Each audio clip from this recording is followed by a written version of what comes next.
this evening. Good to see so many members tonight. Thank you very much.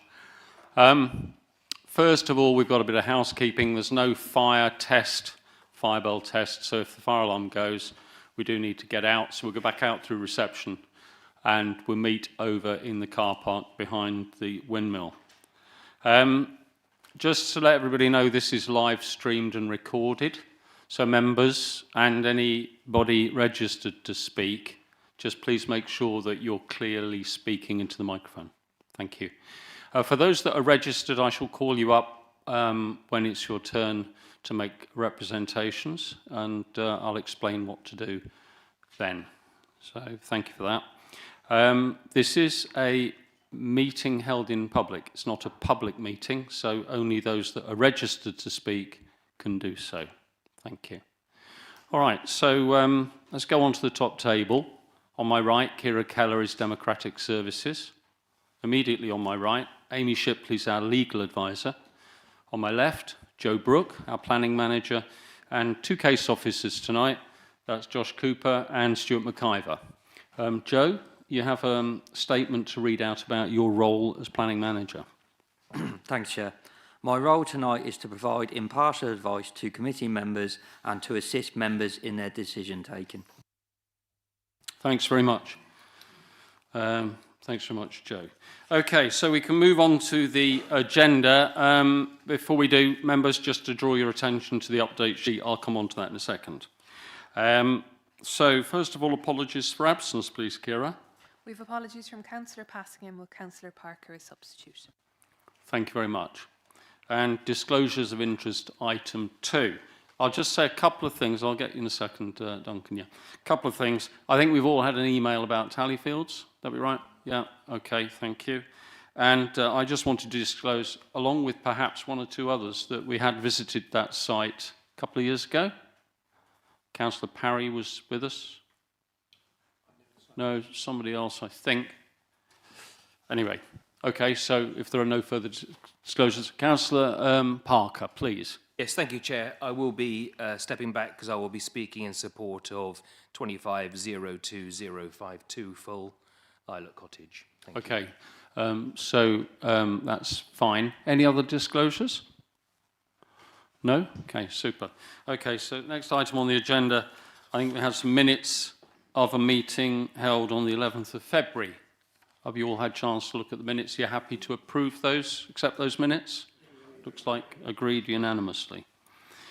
Thank you. Okay, so the update sheet. What I can tell you is that this morning I was asked if a couple of the applications, that is 2503073, the old school house at Beerley, and 2503084, land off Breach Lane, Cleverden.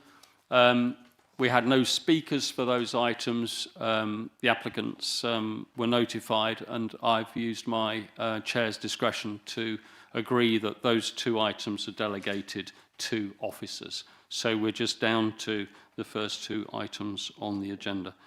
So if we're ready to roll, let's take agenda item 4.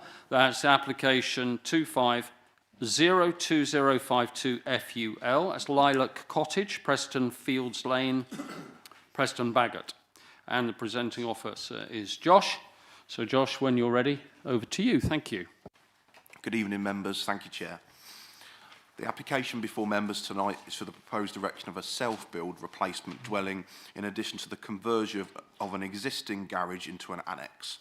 The application site is identified by the black dot on this plan. This plan is a location plan showing the site outlined in black. This is the proposed site plan and an aerial image of the site, just to give members a little bit of context. Sorry, that's the existing site plan. These are the elevations of the existing dwelling on the top row, and then the bottom two rows are the garage that's proposed to be converted into an annex. On This slide, we've got the proposed site plan and a zoomed-in version showing the proposed replacement dwelling, the parking arrangement and the annex. The sort of trees are outlined there, root protection areas are outlined in green. These are the proposed elevations and floor plans of the proposed dwelling. These are the proposed elevations for the slightly extended annex building. These are just a couple of site photos of the existing dwelling, the annex building just on the left there, in the brick in the left-hand photo. Some more site photos showing the annex building, the garage to be an annex, and the structures around the dwelling. This is just a bit of context. This is the neighbouring cottage. This is just a Google Maps Street View just to give members a bit of context with the immediately adjacent dwelling. You can see there just down the side where you can just see the red car. That's the garage that's being converted into an annex associated with the replacement dwelling. Officer's recommendation is to refuse the application for the reasons set out in the committee report. There are no updates on the update sheet. Right, thank you very much, Josh. I recognise that some of those plans are quite difficult to see at a distance, so we can come back to those when you have a chance to get more information off the case officers. So, I'm just looking for Councillor Parker, but I see he's already disappeared. So, we have some speakers on this item. The first speaker is Adrian Griffiths, who is the chair, Councillor Adrian Griffiths, who's the chair of Preston Bagot Parish Meeting. Is it Councillor Griffiths or Mr. Griffiths? I don't know what happens with her. Mr. Griffiths, good evening. Come forward, please. So it's quite unusual to have representatives from parish meetings here, and normally parish council and councillors. So,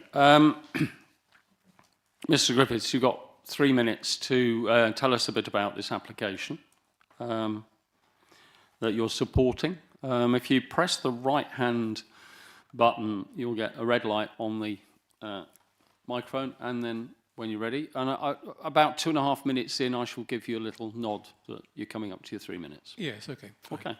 Okay. Can you hear me? Yes, sir. Ready? Well, good afternoon, everybody. Preston Bagot is a small village, and not unreasonably for a village of our size and resources. We have no neighbourhood plan or a housing survey.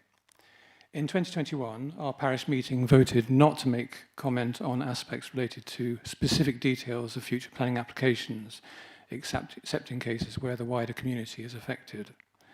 Accordingly, we can and do fully support the local needs element of this application, whilst remaining neutral on other aspects.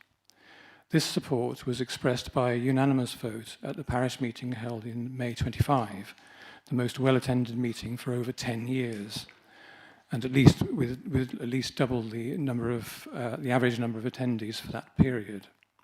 And this was largely, we believe, owing to interest in Katie's application.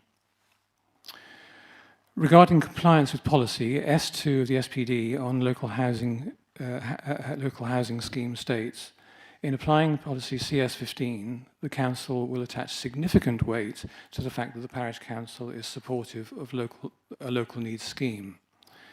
It is for the local community to determine what is the best approach and is for taking into account local circumstances. It continues, a need may be identified outside of a formal survey.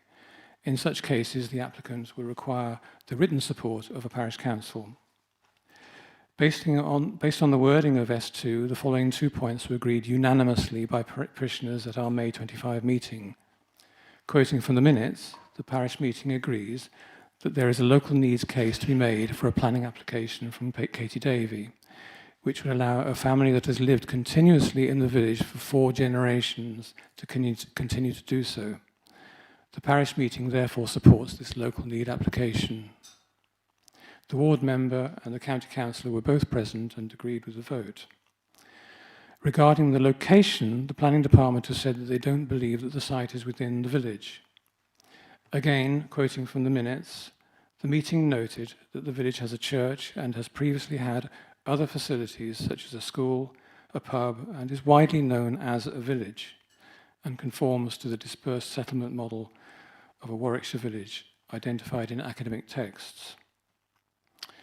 Parishioners at the meeting agreed unanimously that Preston Bagot is a village and that Lilac Cottage lies within its bounds.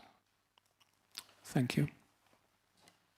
All right, thank you. Thank you very much, Mr. Griffiths.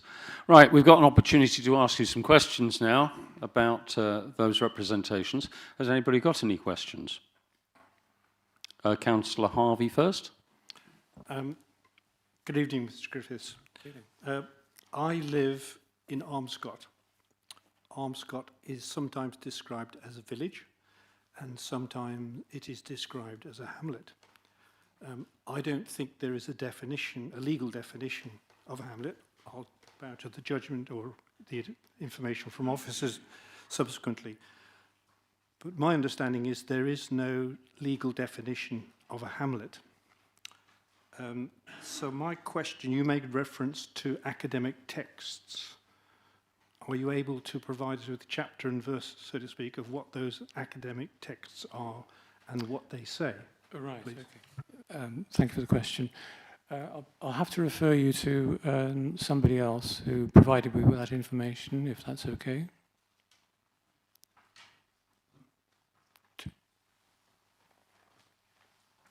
Would you be able to help me with that?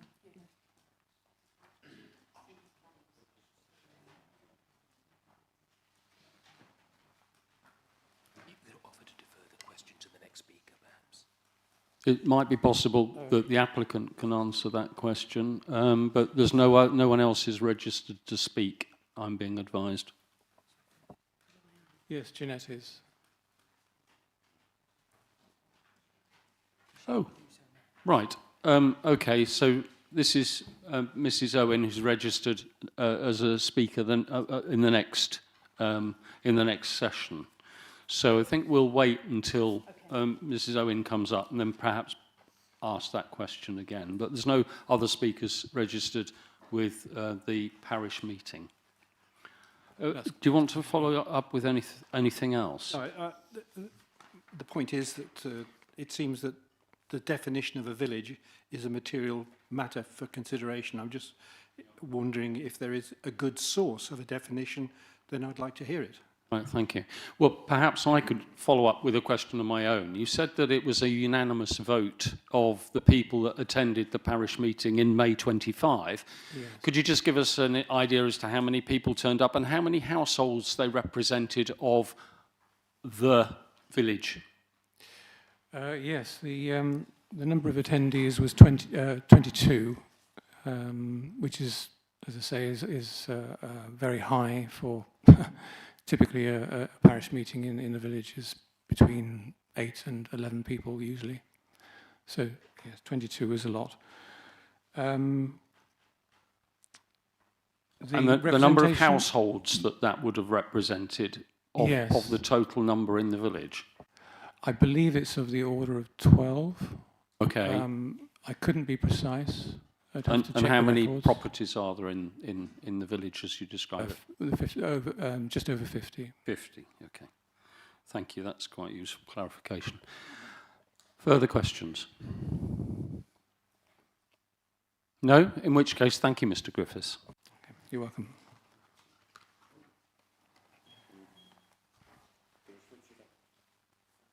Do I press the same button?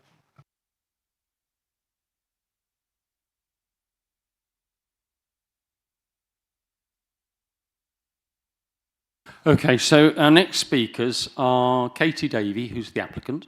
Good evening, Katie, and Jeanette Owen, who's answering questions. So, Katie, you have 3 minutes to tell us about your application, please, and then we've got the same opportunity to ask questions of you. So I shall give you sort of a warning as you approach 3 minutes if you need it. Okay. Oh, could you put your microphone on? Okay, do you have any, you've got some plans. When we want the slides moving forward, are we But you could okay just ask, to not, ask Josh, and he'll go to the next one. Okay, so whenever you're ready to go. Katie, could you just bring the microphone down to you? That's a little bit, because these are recorded, so sometimes it's hard to pick them up. Thank you. Is that okay? Yeah, lovely. We started this whole process because your local needs policy supports us. S2 of the Development Requirements SPD states, in exceptional circumstances, including welfare purposes, a local housing need may be identified outside of a formal survey. It continues, schemes can involve family-owned land and self-build housing. My father and I have spent over 4 years on 4 applications to get to this point. We are the only 3rd and 4th generations in Preston Bagot, and I'm hoping that one day there'll be a 5th generation. I want to stay in my home village. I'm not allowed to show you the slide I have created, laying out the sizes of the houses in the village, which have been measured using existing planning applications and using the County Council's Inspire mapping. It shows that I want to build what we think would be the 2nd smallest house in the village, and understandably, I only want to do planning and building works once. I consider that the planning officer has omitted some important information which could affect your decision-making today. I only have time to tell you about some of it. Firstly, the refusal discards our personal evidence of need, yet all of the district's adoptive housing needs surveys are based on anecdotal, qualitative data and personal circumstances. Second, the refusal states that our site does not fall within a village and that Preston Bagot is a dispersed hamlet. Your own district design guide, published in 2001, states that it is a village. Lilac Cottage was the site of the poorhouses for the village from 1839, as stated in our application, but not mentioned in the officer report. Third, the refusal states that our proposal will be harmful to the character of the special landscape area. Our land slopes away from the road, so our roof height would be lower than Lilac Cottage and would be barely visible from the road because it would sit behind the existing garage. Next slide. By contrast, these 2 recent planning applications were approved in our village and the special landscape area. The first shows before and after. Next slide. The second, this approved extension 5 doors away from ours, is nearly as big as our proposed house. Next slide. This slide shows a comparison of that house versus our proposal. Fourth, the refusal states that the development would be unsustainable, but through the permissions already granted, this would already be considered a replacement dwelling. Fifth, the refusal states that there is a lack of demonstrated functional relationship between the proposed dwelling and the annex. We have offered a section 106 and have highlighted the functional link in our application. To conclude, it's rather ironic that we want to build the 2nd smallest house in the village on the site of what were the poorhouses and in compliance with policy, and yet, when others have bought their way into the village and are building at a much bigger scale, an option we cannot afford, we locals are being faced with a refusal. Thank you. Thank you very much, Katie. Right, so members have got the opportunity to ask questions about this application. Who would like to ask a question? Peter. Sorry, Councillor Henderson. Excused. Need to be a bit more formal. Obviously, the cottage is too small, and this would be for modern day living. Is it your husband going to build it? It's a self-build. Is he a builder? Or? No, he's not, but we're planning on taking on all building work ourselves. And is it self-appointing a builder? Can you help explain the definition? If you just give me a mo, I can quote.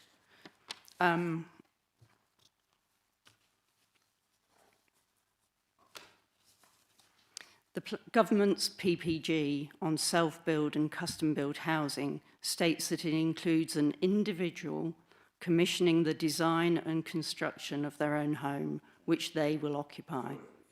It was confusing, it's self-build, but it's a self-build, custom build.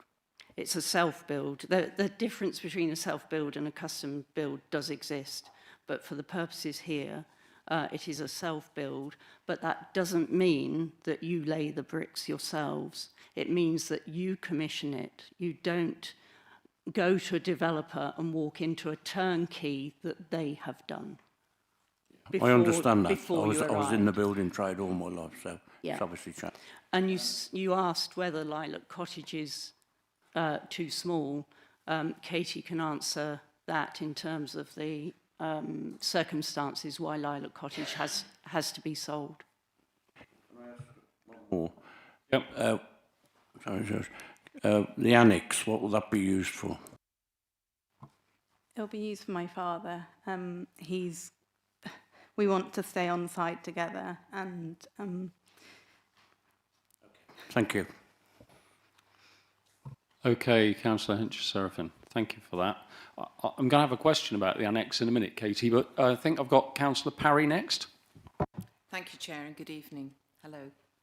I just wonder whether you can advise what the increase in volume the proposed application is over the existing Lilac Cottage.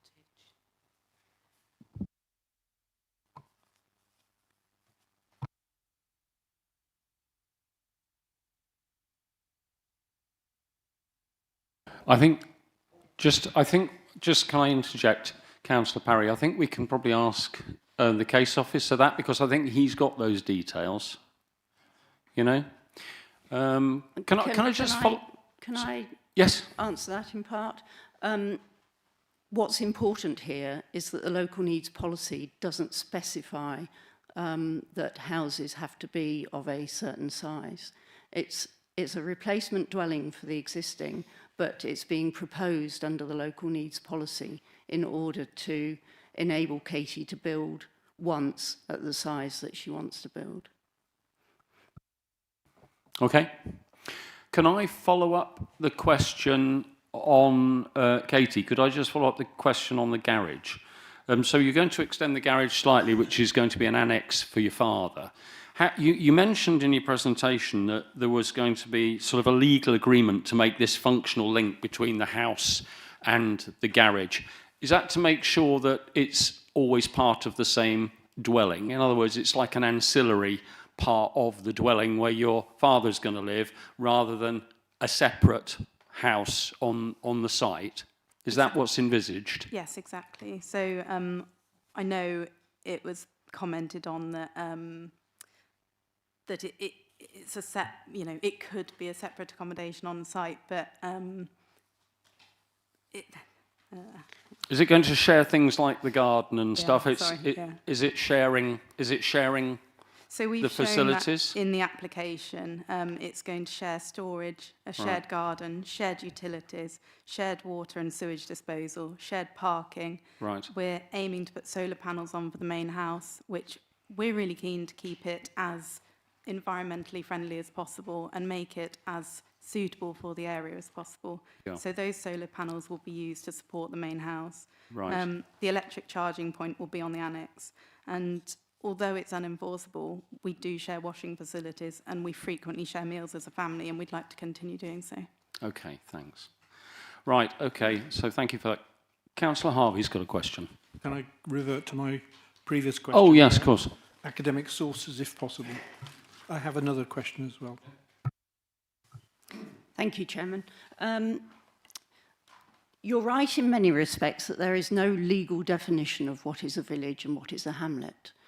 It is interesting that the District Council has published in 2001 a document stating that Preston Bagot is a village, and that's the district's own design statement. The other documents include the National Archives, who confirm what is generally accepted in terms of what comprises a hamlet versus a village, which is that a hamlet doesn't have a church, a village does. Preston Bagot has got a church. And that's the National Archive definition. The Domesday Book was a public record of all towns and villages within the Kingdom of England. It listed Preston Bagot. So we're starting at 1086 here. The Local Government Act, we're now at 1894, established local oversight of civic duties in rural towns and villages through the formation of civil parish councils. Preston Bagot has a parish meeting typical of those with a lower population.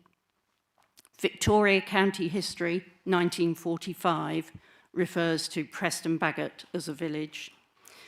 Paget, who wrote a book which is highly respected called Settlements in 1954, identified 6 basic categories for villages, which include loose, irregular groupings, street line groupings, composite villages, twin villages, estate villages, and dispersed settlements. Another academic publication in 1982 by B.K. Roberts is called Field and Forest, an historical geography of Warwickshire and Worcestershire, village forms in Warwickshire, a preliminary discussion. He stated, village plans of Warwickshire appear enormously complex.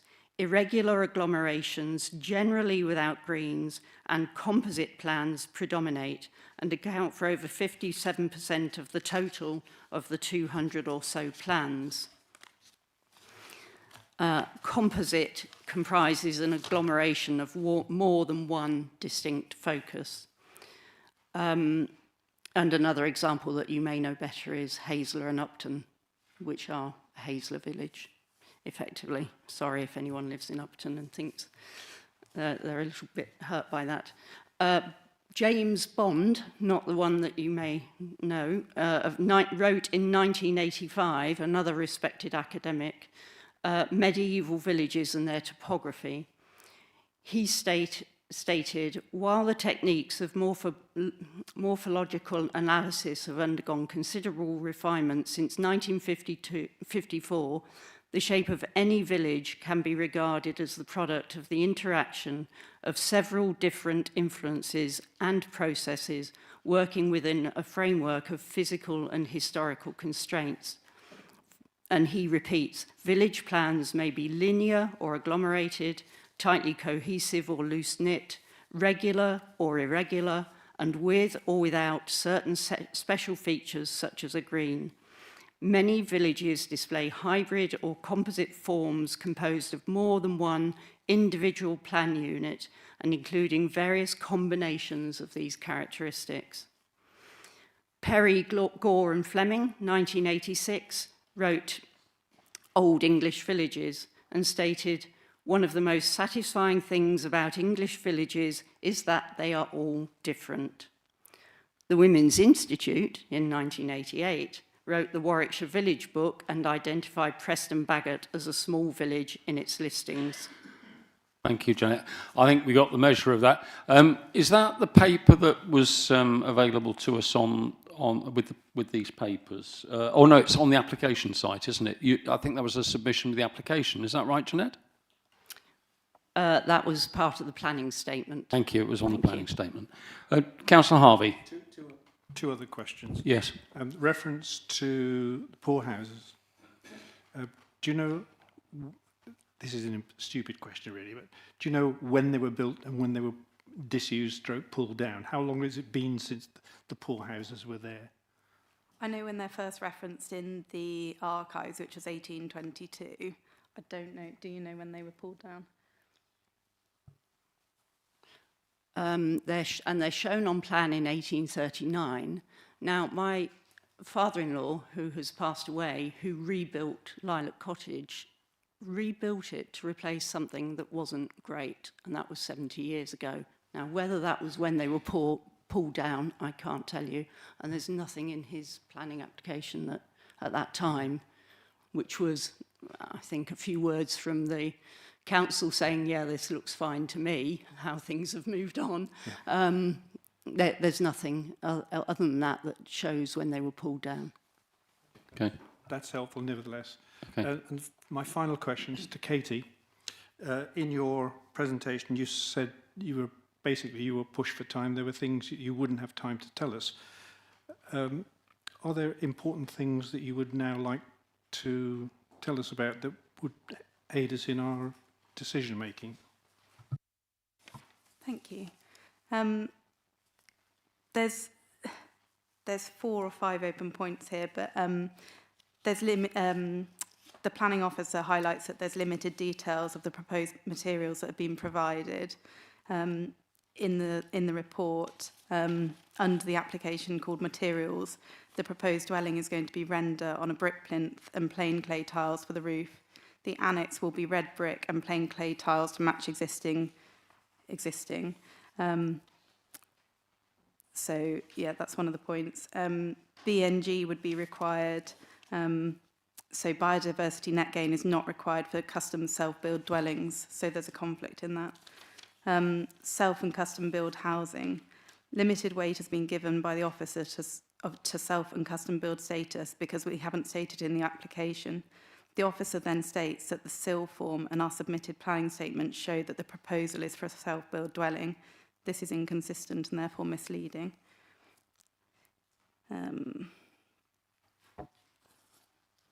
Thank you, Katie. I think that's fine. Yeah, that's fine. We've got a chance to ask the case officers more points of detail and picking up on what you've said.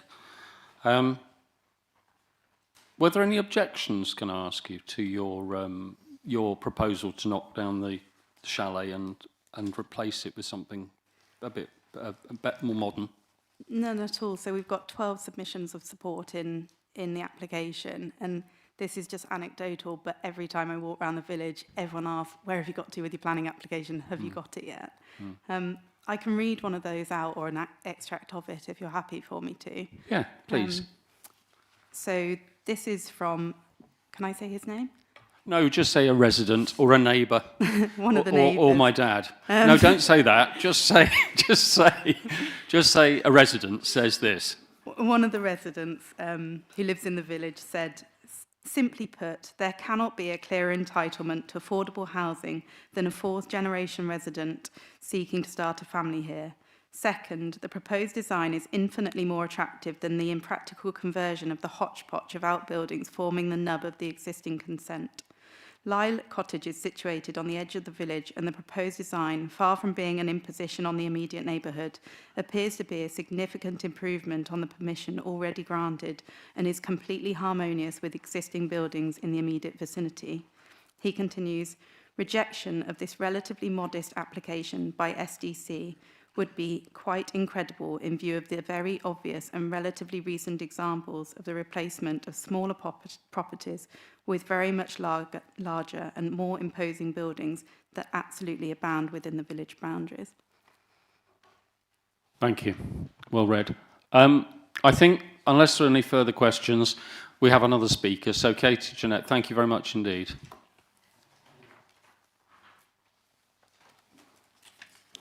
Right, our final speaker is Councillor Parker. Good evening, Councillor Parker.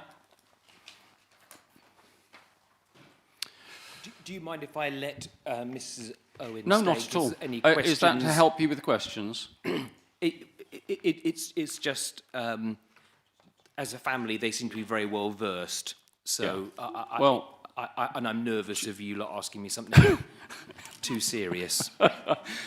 Councillor Parker, that's fine because Jeanette is registered to answer questions, so it's absolutely fine. So you have 5 minutes, and when you're ready, are there any photos or anything like that that you wish to? Okay, super. So when you're ready. Yes, thank you, Chair, and thank you, councillors. I think, actually, I'm not going to go through what I was going to go through. I'm going to start a bit from the beginning, just to allay any confusion. So there's Lilac Cottage, and this is where Katie and her family have lived for millions of years, but they can no longer afford to live there for various reasons which are not germane to this meeting. But they have a series of outbuildings. I don't fully understand it, but they have got legal planning permission that is a separate dwelling, and that separate dwelling comes with all its permitted development rights. And so the fact there's going to be a house there is not for discussion tonight. The fact that house can be of reasonable size, not for discussion tonight. That can all happen. But why it's here in front of us tonight is because they want to build something a bit larger than that would amount to, because permitted development rights comes with a number of limitations which they don't want to. They are trying to make a house for life.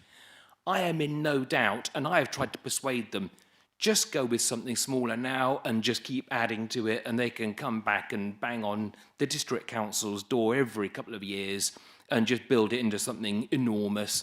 And that can definitely happen. It's happening all over Preston Bagot. They're building huge out there. So that would be the way to do it. But they're not interested in that. They want to do an honest job, come forward with a house which is good for Katie, her family, and her father in the annex as he ages. They have lived together. They want to stay living together. So that's why we're here tonight. I'm now going to try and bash through some of what I was going to say. Having read the report, I think there are three issues we've got to deal with. And that is, if I get the right page, I've got the wrong page. There are three issues.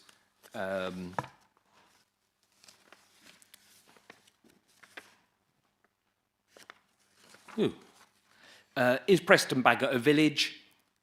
I think we dealt with that. That's been done to death. It's a village. It's got a church.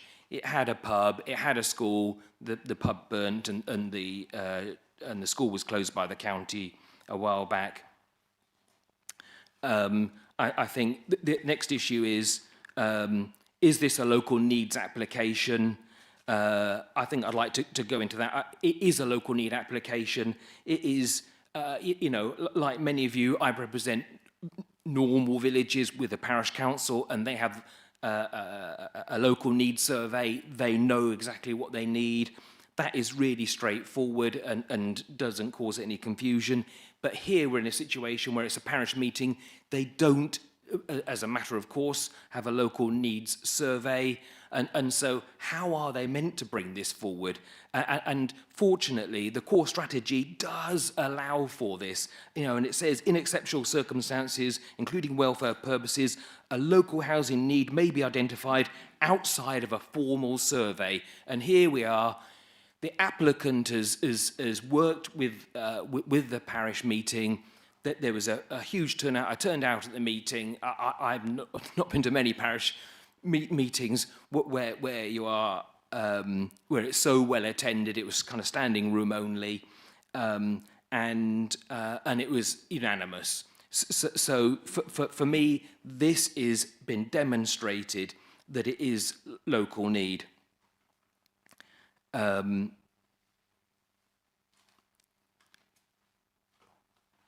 Yep, I'll leave that at that. And I'll go on to, is the house too large? And the answer is no, it's not too large. It is relatively modest, but it is an honest house. It's an honest house for a family to live in the modern age.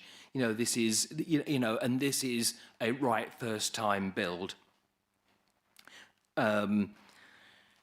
Replacement dwelling, self-build. Yes, so it is self-build. It's defined on the SDC website as projects where individuals directly organise and design and construct. And also, on page 20 of the officer's report, it states that the proposal will not amount to substantial harm to the openness of the green belt. So that, in my view, makes that appropriate development. And I think lastly, and it's kind of where I started, the chair of the parish meeting has stood in front of you and he has said that he believes it's local needs, and that gives strong weight. So I think I'd leave it there and ask if you have any questions. Thank you very much. Thank you very much, Councillor Parker. So, does anybody have any questions for Councillor Parker? Looking around the table, shakes of the head. Councillor Henshaw-Serafin. I take it there is no objections in this village? Zero. Thank you. Thank you for that. Councillor Parker, I'd just like to ask you about this local needs issue.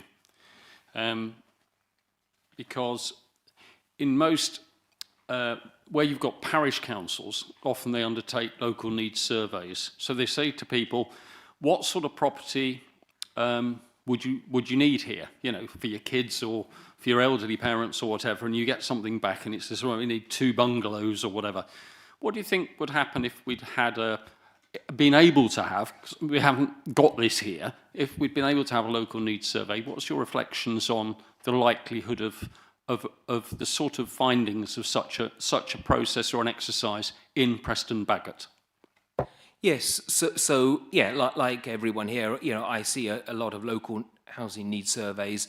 They always come back with houses that are generally smaller than that which exists in the community. It's rare that people come back saying, what we really need is a 5-bedroom house. What they're mainly coming back with are the smaller houses, and this is a smaller house in this community.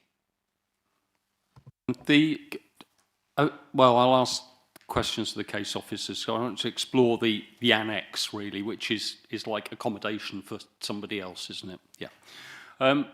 Further questions? Sorry, could I just say on the annex, just because you raised it? If you can throw some insights into that, yeah? I beg your pardon. And this is just to reinforce to members that, you know, there will be a legal agreement tying the annex to the house, but of course also, because this is being brought forward as local need, tying the house to the community in perpetuity. They are happy to do that tying in order to get the house they need, because they're not going anywhere. Presumably you're referencing subsequent, if that house ever needed to be sold for whatever reason, you don't know what's going to happen in the future, do you? So if that house were to be sold, there'd be some conditions attached to that. We can explore that with the case officer. Yeah. Thank you. Further questions? No? Okay. Thank you very much indeed, Councillor Parker, Jeanette. Thank you for your presentations. Okay, so that's the presentations over. We've now got the opportunity to ask questions of the case officer. Points of clarification. So who would like to start? I've got some here. Councillor Adam first, followed by Councillor Harvey. Thank you.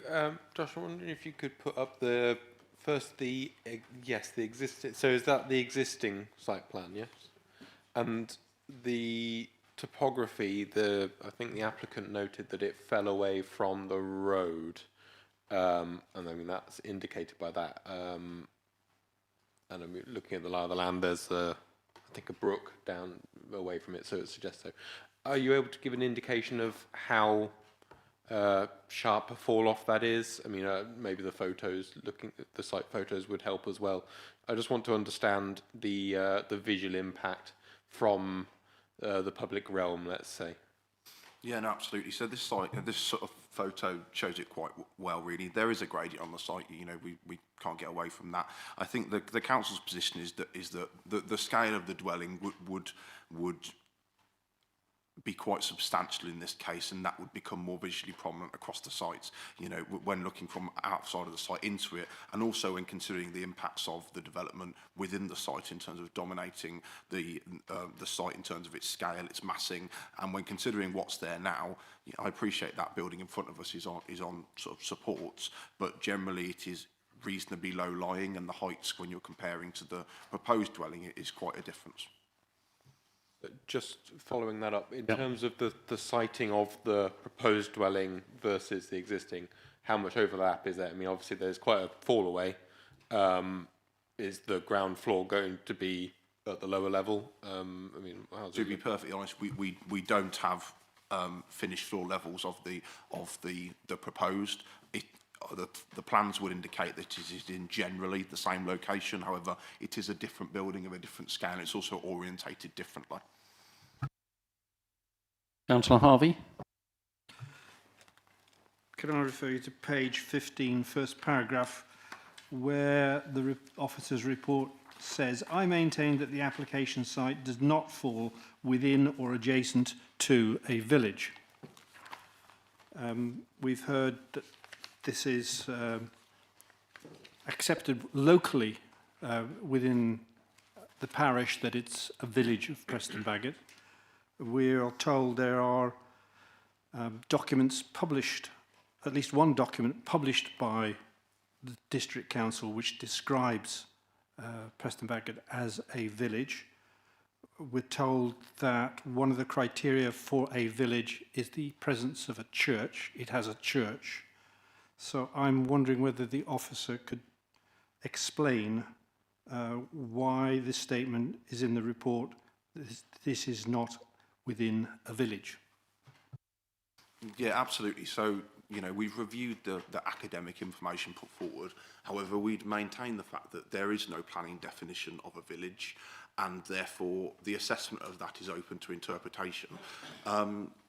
In the absence of no definition or planning definition, you know, we're looking for the sort of the next step in trying to understand these things in terms of how we would come to formulate what is a village. We've referenced an appeal decision in which an inspector has substantiated that there is no planning definition, and therefore he has, or that inspector took the view that when considering the scale of whatever settlement and the services within it, and came to the view that it wasn't a village. We've taken that approach that the appeal inspector took. Whether the sort of whether the settlement has been described as a village in a you know a 20-year-old document, you know, we've taken that into consideration in the context that also that services have been lost over that time, and the sort of the reasons why we've come to the view are in the report. However, you know, again, coming back to the fact that because there is no definition, and because we've got an inspector's decision suggesting that we can take a more holistic view in terms of the scale and role of that place makes, and that's how we've come to that view. Okay, thanks. Oh, sounds like I'm carrying on with Councillor Harvey a minute. I'll come back to you in a minute, Councillor Fleming. Very straightforward question. The report, I can't put my finger on it. Oh, yes.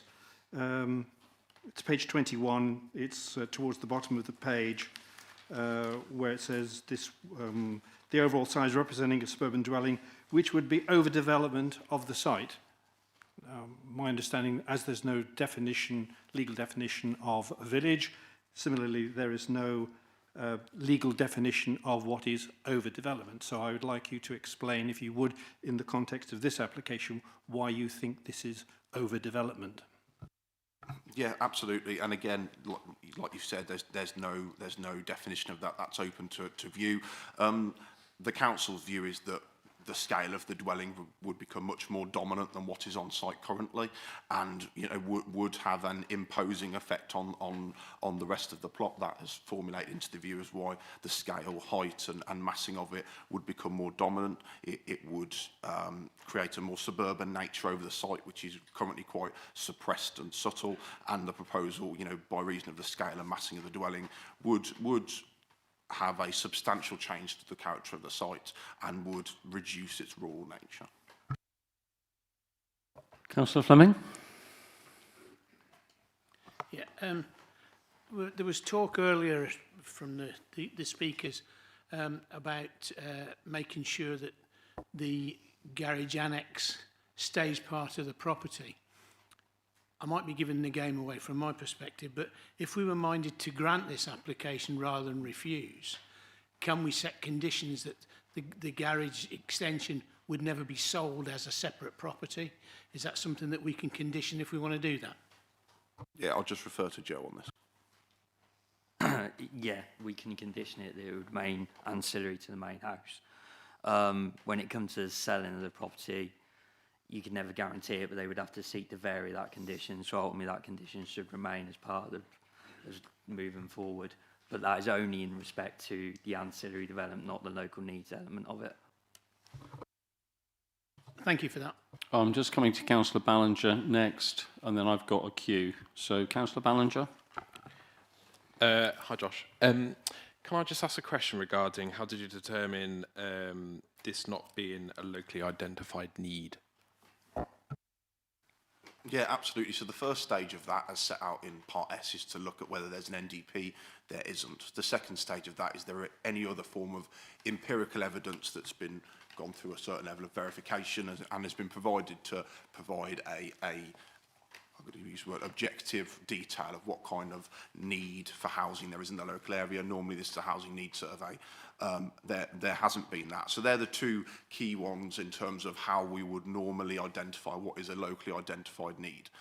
I'm aware that Part S talks about exceptional circumstances, and you know the council are considerate to the situation that is occurring. However, I think the best way to put it is that we don't consider that it amounts to an exceptional circumstance. Regrettably, in this case, the council and the applicant have come to a different view on whether the personal need really meets the bar of it being a local identified need, I guess is how it should be best put. Okay, thank you for that, Josh. Councillor Harding next. Thank you. In the proposed reasons for refusal, you're citing policy AS 10F. And I note in the middle of page 15, you're saying that policy AS10 Part F facilitates the option of a replacement dwelling subject to its scale and design not causing inappropriate harm to the area, to the character of the area. That seems to me very subjective. We've seen some photographs from the applicant showing the size of other buildings in the area. Do you have any data or any photographs or anything by which we can make this more of an objective decision? Do we have any comparisons with other houses in the area? I'm sorry, Councillor, but the honest truth is that sort of assessment is subjective.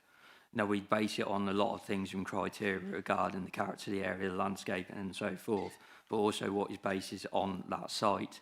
So what you may see as not being overdevelopment or harmful to the character of the area, someone else might not, in this essence, Josh. So when Josh does his assessment, Josh will base it on the character of the landscape. The houses within that context will also then follow the SPD requirements, design guides, as well as the national design guide and the MPPF. But the honest truth being, as in the case with all design, it is a subjective assessment. Okay, thank you for that. Councillor Adam. Thank you. I just want to understand how we're getting to the sense of sustainable location, and that's within the context of it being a replacement dwelling. I'm trying to square those two things in so much that there's an existing dwelling on the site that has, lawful use as a dwelling. Does that not, by virtue of it being there, lend itself to making the site sustainable to some extent? In so much that we're replacing it, not just putting it in the middle of nowhere. I think if you look at Josh's report, in fairness, he does answer that and says he is mindful that there is a replacement dwelling. I think this comes back to the planning judgment of whether it's a hamlet and a village. If you do kind of consider it down the lines that it is a village, there is a possibility, especially the scenario we're in right now, that could lead to further development within that area. In this essence, right at this moment in time, I would advise members, as being impartial, that this is a replacement dwelling, so it would be 1 for 1. That's kind of the route that I would certainly advise members to go down if they are mindful to approve. Right, okay. I understand that, so hopefully you got that clear. Councillor Scorer. Thank you, Chair. Just to pick up on Councillor Ballinger, with the ND plan, if they did have a survey, would you give it more weight and balance to this application if they did have a survey and a housing need? Yeah, absolutely. And so the upshot is, like I said, in terms of looking at identifying local need, in how the SPD is worded, it almost gives almost like a flow of what you should be starting with. If the local area, and this would fall within it, had an NDP that identified housing need of some description, and this was to fall into it, then yes, that would be something that would be given weight positively in favour of the application.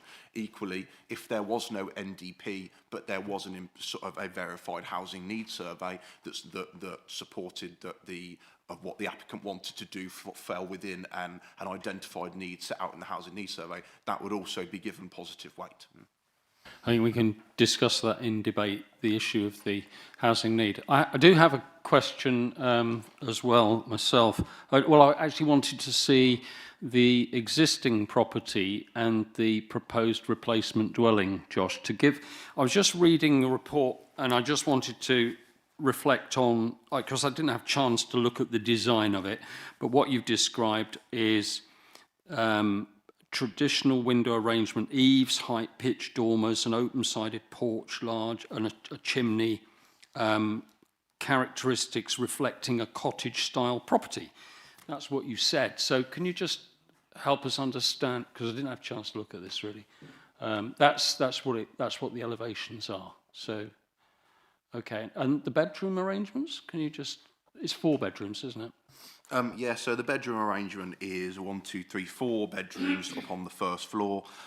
You've got a snug study, dining room, open plan family kitchen and a utility room, and you've got a couple of bathrooms upstairs.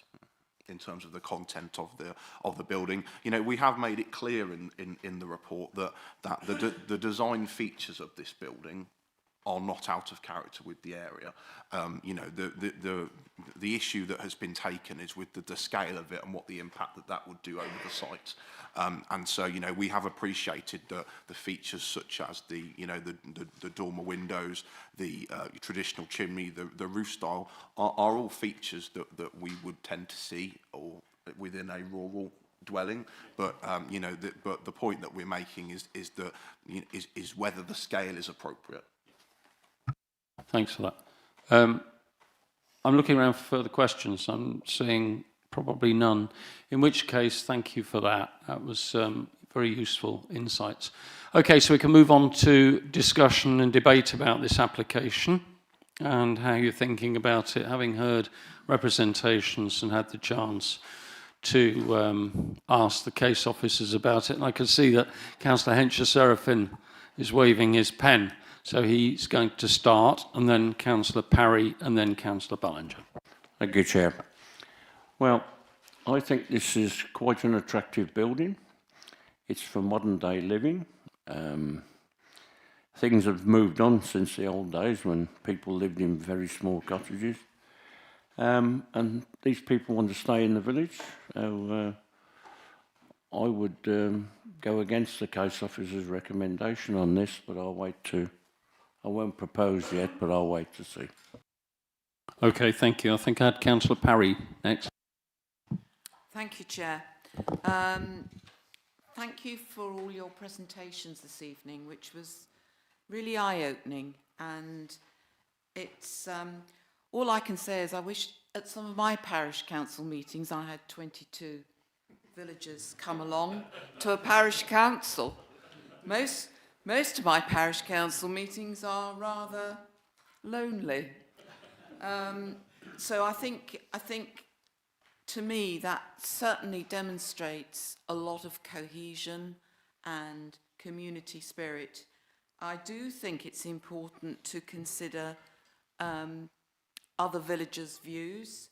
There are no objections for this particular planning application. It has the parish meeting support. It annoys me to know that perhaps just a tick box exercise for a local needs survey would probably have tipped the balance from the officers. But as our own core strategy identifies, a local needs survey is not requisite to identify local needs. So I'm going to stick my hand up and say I would like to propose grant for this application on the material planning reasons of AS 10, paragraph F, which says a replacement dwelling subject to its scale and design not causing inappropriate harm to the character of the area or to neighbouring properties, because we have received this evening cast-iron examples of sort of extraordinary large developments. I'm quite familiar with the lovely village of Preston Bagot, which has some very magnificent mansion type properties.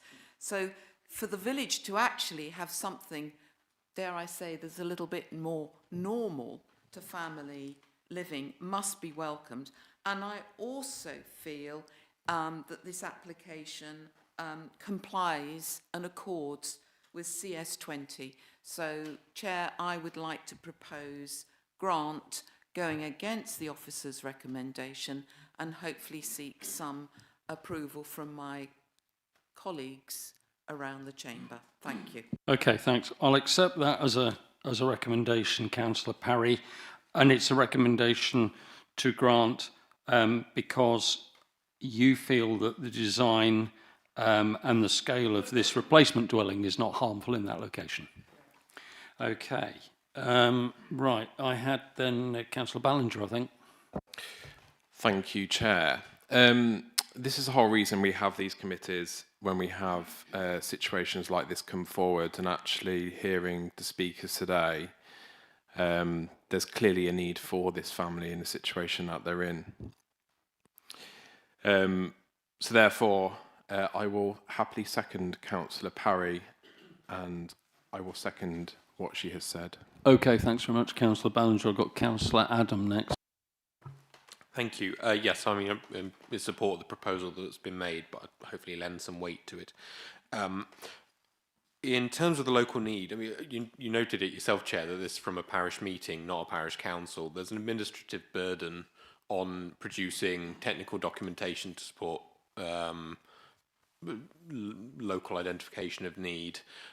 Parish meetings are fundamentally different. You and I both know that, as being parish champions ourselves, and that actually the voice that's come from that body as a whole demonstrates essentially the need that's identified by that community, by the nature of the meeting itself. I think is inherent in the scale. So I think that does go to justify that and satisfy that condition of it. Though that might not be sort of universal for parish meetings, I think it is relevant here given the context of the other support we've also seen and the lack of voices against. In terms of the landscape impact, I think there is relevance in the sort of topography of it and the scale of the site. I understand where you've come from with the scale, Josh, and how that it's a nature, I think, of any replacement dwelling where if it's trying to replace anything which is by default small, it looks larger and more impactful. Some of the things that I think mitigate or ameliorate that are the fact that there is topography which will make it easier on the landscape, but also, I mean, you noted it in the report yourself that the settlement's characterised by strong hedgerow boundaries, so it's going to have a natural degree of shielding, which actually makes that less onerous as well.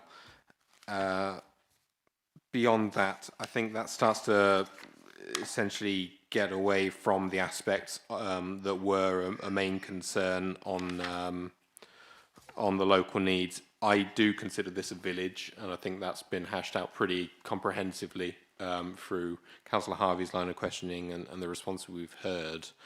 I'm satisfied that essentially ticks that box. I can see why you've got to this point of view from an officer's assessment, but as far as I'm concerned, there are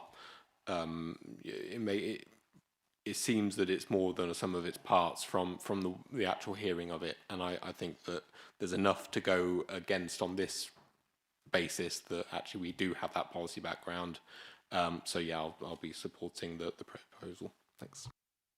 Okay, that's fine. Thanks for that. I mean, what I would say in response to that, Councillor Adam, is that I've accepted Councillor Parry's proposal based on the replacement dwelling and the scale and design and massing being acceptable and not being harmful. You raised this issue of local needs, and I have some issues with that, and I'm not going to include that as part of the reasons for accepting this if that goes through on the vote. And the reason is that, as it says on page 14, Part S is clear that a planning obligation or legal agreement would be required to secure that dwelling for people with a local connection going forwards. And in this case, no legal obligation has been submitted. So this planning authority can't rely upon that being a local needs scheme.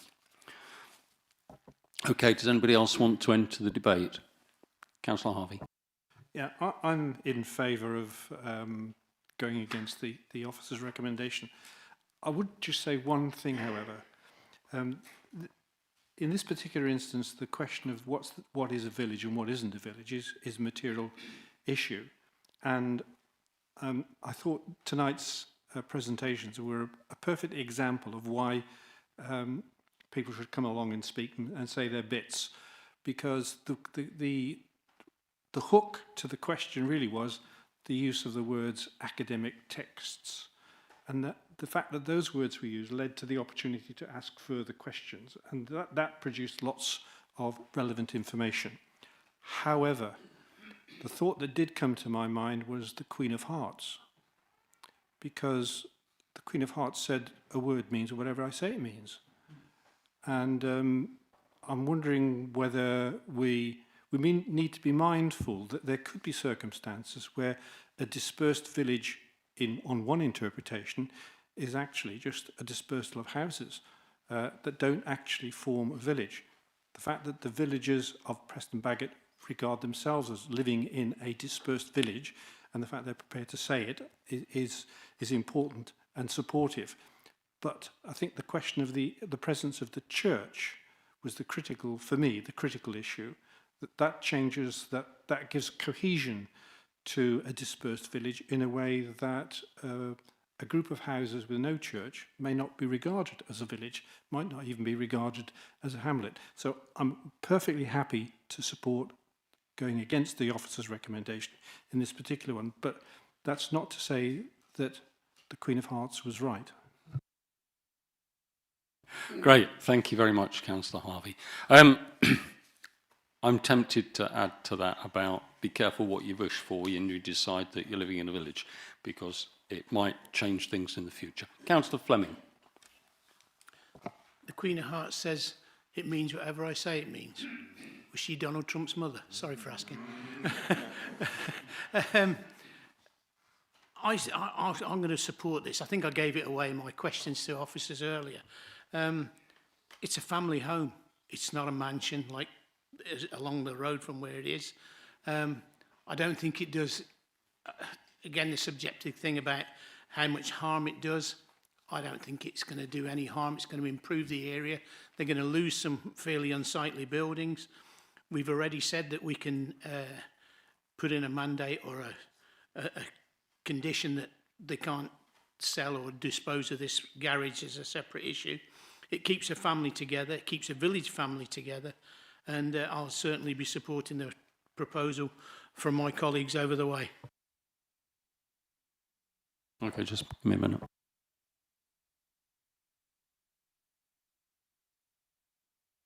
Okay, in which case, if nobody else wants to speak, I think we've got a position with this. We've got a proposal from Councillor Parry to grant, for the reasons that we believe that this replacement dwelling, the design and scale and massing of it is not harmful in that location, basically.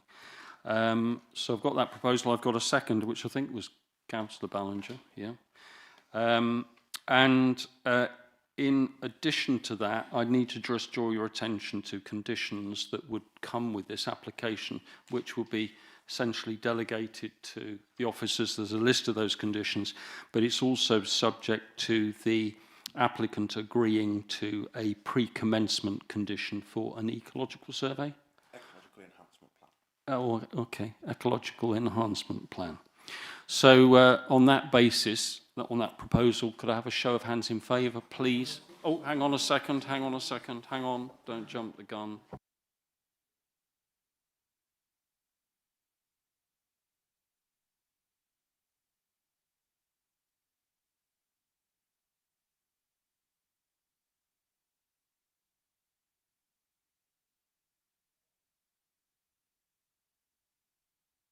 So I'm going to have to ask for a bit more detail from Josh. What are those conditions that will come with this that will be delegated to officers. Okay? Okie dokie. So the conditions that we've got that will be attached to the Planning Commission, if granted, would be a commencement of 3 years, which is a standard time condition. It would be to accord with the approved plans and documents, accord with the climate change checklist. It would be to submit and approve a materials schedule showing sample images of the materials to be used. That would be prior to commencement of development above slab level. But that's not a formal commencement, pre-commencement. Accord with the arboricultural impact assessment, which is the tree survey. There would be a condition attached relating to the detached annex, which would be to condition its use to remain ancillary to the host dwelling, and that no separate curtilage can be created. It can't be used as an independent unit. Water butts, bins, the provision of refuse, recycling and food waste. Submission and approval of a hard and soft landscaping scheme. Again, that can be done prior to the commencement of development above slab level. The next one is to comply with the BACT survey measures and mitigations. Submission and approval of an external lighting plan prior to the installation of any lighting. The pre-commencement condition, which would have to be discharged prior to any works going ahead whatsoever, would be submission and approval of an ecological enhancement plan, which was required by the county ecologist. The second last condition is a self-build condition. This will effectively condition that the applicant would be the sole occupier of the property, and that they would effectively live in it as the self-build takes it to. And then the final one would be that at no point would no more than one dwelling be on site at any one time.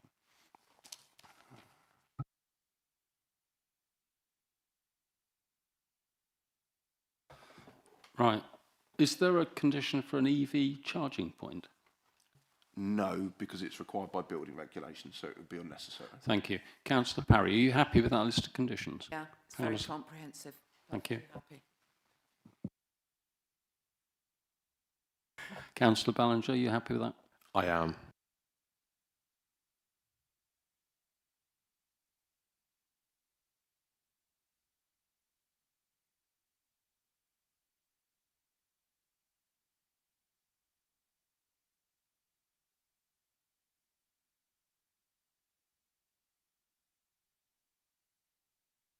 Yeah, I think so, Joe.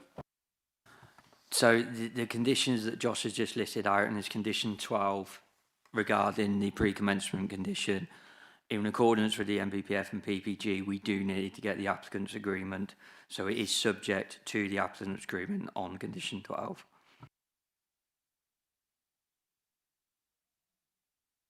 I thought you would.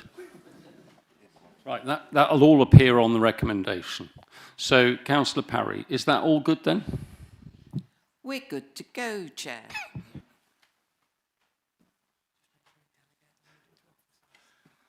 Okay, so we've got a proposal to grant, for the reasons that I said, with all those conditions, of which will be delegated to officers, and the agreement of the applicant to the pre-commencement condition for the ecological enhancement plan.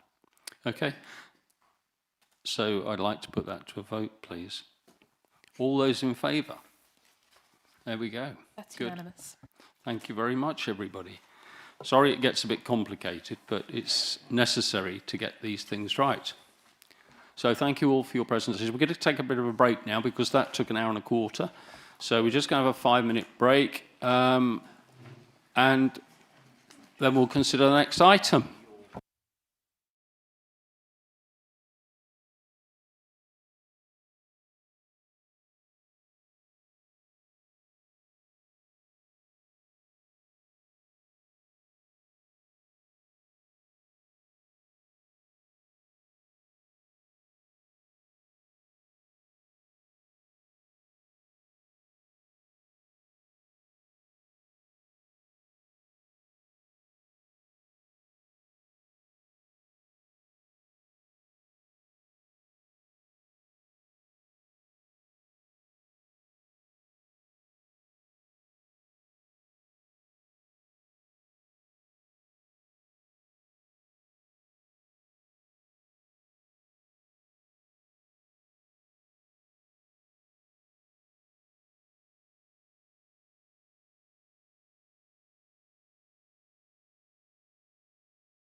The next item on the agenda is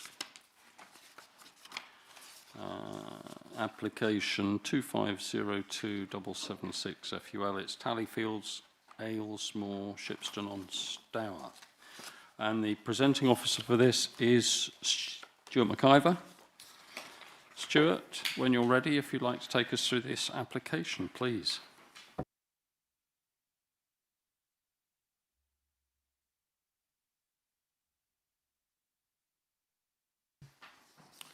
Yeah, thank you, Chairman. Good evening, everyone.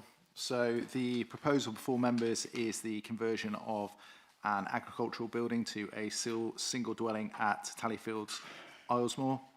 As set out in the background section of the committee report, on 17th of February, the council received confirmation from PINS that the applicant has submitted a non-determination appeal for this application, which will be heard at a linked hearing on 28th of April with 3 other applications related to this site. As such, the council will not make the final decision on this application. Rather, the planning committee's role is to determine what the council's decision would have been if it were not for the appeal. The committee resolution will then form the basis of the case that the local planning authority will defend at appeal. So then moving on to the slides. So you can see the application site denoted by the black dot. So it's an open countryside location approximately 2.2 kilometres north of the settlement of Upper Brailes. And then you can see the application site here outlined in red. So then we move on. I've got an image of the existing modern agricultural barn in situ, which is proposed to be converted. And then we just move on to some proposed floor plans. And then we go into some proposed elevation plans. And then we go into some more site photos. So I can confirm that these photos were taken on Monday of this week, so they are a current reflection of the site. Next to the site, next to the photo, you can see a map and arrow, and that shows the direction that the photo was taken from. So you can see this is from within the access to the site, looking south. And then we've got another site photo from the adjacent crossroads, looking southeast. So you can see the existing boundary vegetation at this point, and you can just see the existing agricultural building just beyond this boundary vegetation. Then we've got another site photo. So this is taken from the adjacent road, looking southwest towards the access to the site. So again, you can just about make out the agricultural building here. So in summary, it's considered that the proposed conversion of the building to one dwelling is unacceptable in principle, as it does not comply with the relevant policies of the core strategy or NDP.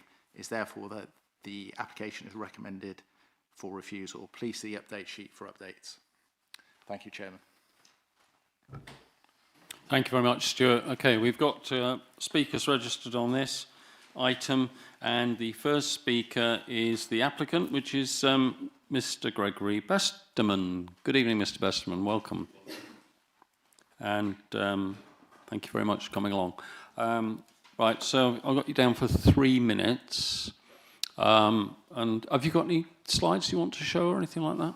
There were slides submitted. I don't know whether you submitted late. Oh, right, you missed. Right, okay. The timing wasn't quite right. So, We've got visualizations of the before and after, and actually some other angles which show that the building's more conspicuous from the east. okay.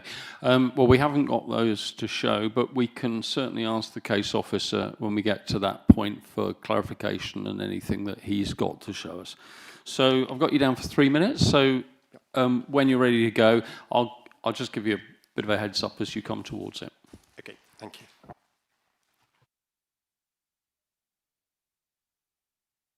By your committee in October 2023. We bought the property in 2022 with a Class Q consent for the conversion of the barn into a residential house. We wish to enhance the consent and arranged and paid for a pre-application meeting in April 2022. The officers advised that we should apply for an enhanced class Q, which we did and were granted the second residential consent in August 2022. What the planners did not tell us at our meeting was that they'd just granted our neighbour a permitted development consent at the end of March 2022. We then received a notification in January 2023 stating that as our neighbours had built their barn, our consents were no longer enforceable. We then applied for planning permission. Some of the committees supported our case, some abstained, some voted against. So what has changed? Firstly, I don't believe the committee was provided with a full and relevant answer when one of the members asked if there were any similar cases. There was, in Idlicott, 2 miles away, the previous year. Secondly, one of the members asked if there were any grounds on which they could give consent. They were told there were none, despite the fact that the Idlicott decision and national guidelines were in favour of it. However, when you saw our last application, I believe that we did not properly demonstrate the visual impact of the existing barn.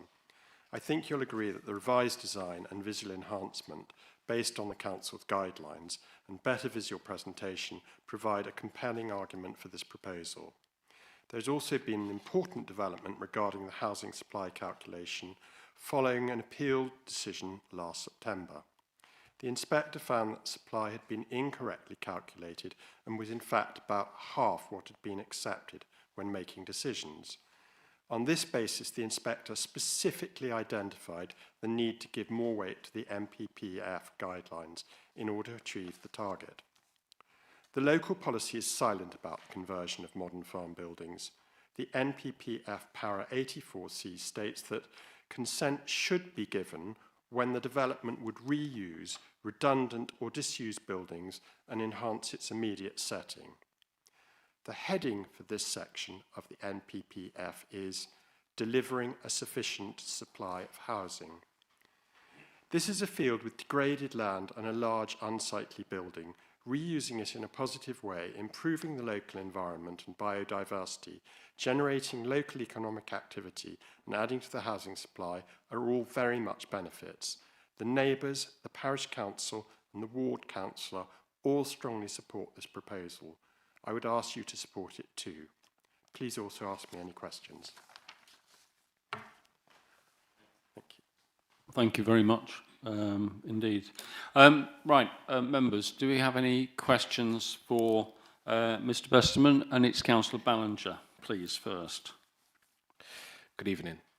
I note that you mentioned that the barn is not in use, but I noticed on that photo there, if you could just put the photo up, that it clearly is in use. So can I just get clarification? Is it in use or is it not in use? The barn's not currently in use. A local farmer cut down some trees for us and put them into a trailer which he's left in the barn until it goes off to be chopped up. In my view, that's not in use, but it has been used. Okay, thank you for that explanation. Any other questions? No? Okay. You mentioned a minute ago, if I could ask you, mentioned that the design had changed. Is that right? Can you explain in what way the design has changed? You said it's changed for the better. Could you explain to us what exactly has happened and what you've proposed? Yes, the elevations have been changed so that the windows are more shielded. Part of the council guidelines is to use wood in front of the windows to break them up to keep the character of an agricultural building. The original, the previous application had larger openings and didn't have the sliding barn doors that are shown here, so there was significantly more glass and it looked much more like a modern house rather than a converted barn. As I say, the visuals were submitted and would give you a much better impression than what you've seen up there. And I hoped you'd see those tonight. Yeah, thanks. But I mean, these, you've got some other visuals, but this is basically the change. Is you've reduced the glass, and but it's much easier to see on a understand the visual design when you see it in colour. We'll have that up there. Councillor Parry. Thank you and good evening, Mr. Besterman. Could you just confirm when you sent these photographs through to the council, please? So the photos were sent through by our planning consultant. Mr. Besterman, I think Joe can just say when we got them. They were sent through to committee after 2 p.m. on Tuesday. The agent or the applicant was confirmed by committee services that they couldn't be accepted in accordance with procedures. Okay. All right. Well, we'll have to make do with what we've got up there, won't we? And you have described that. Councillor Parry, is that okay? Yes, I just feel, in view of the track record of this application and the history, not the track record, the history and the scenario, whether whether the chair might have been given the opportunity, in view that the photographs had arrived just after the deadline, that it might have been helpful for the committee to view them, and whether the chairman might have the prerogative that we could actually see these photographs. Yeah, I think I'm going to say I'm not going to set a precedent for that. Okay? We'll have to make do with the plans that we've got. Councillor Ballinger.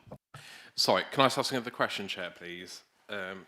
Just going back onto the usage of the site, I note that there's a letter of objection which states agricultural machinery and equipment have been stored in the building on a number of occasions. So obviously we've seen a photo of it being stored there. So how many occasions would you say the building is used for agricultural amenities? I think that the person who objected, who claimed to be local but actually lived half an hour's drive away, was a photograph of the trailer that you saw in the image that was up there earlier, and that was what was taken, and I can understand why they took it to be an agricultural storage or whatever, but was actually not agricultural and was just temporary, and it hasn't been used. There's no reason for us to use it at the moment. We're trying to get consent to make it into a residential unit rather than an agricultural one, and it's too small by any stretch of the imagination a site to be agricultural now. Okay, thank you very much for that. Okay, any further questions? I'm looking around the table. You normally surprise me, as I say there aren't any. It doesn't appear that there are. Mr. Besterman, thank you very much indeed for your presentation. Okay, right, members, we have another speaker. That's Councillor Wally Hoggins. Good evening.